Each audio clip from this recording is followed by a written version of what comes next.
So, regardless. so anyway, you tell us about this book and this movement that's going on, and the charitable connections you have with it, and all that. Sure. Well, the book, it's literally, and I've written a book before, or two books before. The one book only came out in German. It was so bad. It was.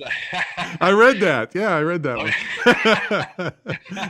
Actually, it was called, if I translate it, "Served in the Gulf: From Soldier to Cynic," and it was about a guy, me, who thought he was a gung ho superhero and went to war and found out that he wasn't, and what the war then did to me, how it made me reflect upon myself, and how I then lived my life afterwards, according to this. I mean, after the things that happened to me over there or happened around me.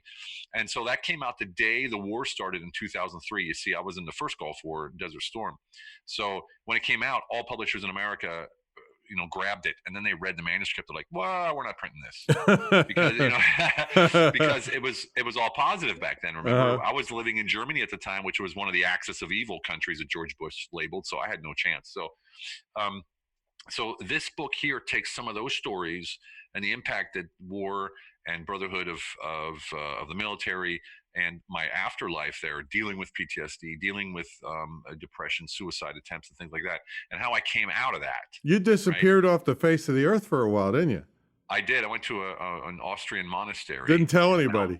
Didn't tell anybody. Didn't tell a soul. I'm going to do that if I ever run my credit cards up really high. I'm going to just disappear. I did that. I ran my credit cards up. I mean, I couldn't pay my rent, credit cards, phone bills, nothing. But I didn't even take my laptop or cell phone with me, so I didn't care. And you know what the funny thing is, that we're so attached to our lives and everything's so important. I went away for that about 8 months, and I came back, and everyone was okay with it. It was like, you haven't paid your bill for 8 months. I'm like, okay, I'll pay you 10 bucks a month. I don't have any money. I'm homeless. And they're like, okay. It was like, it was exactly right. I guess it has to do with the energy that you omit, or that you're giving out when you're in a place of pure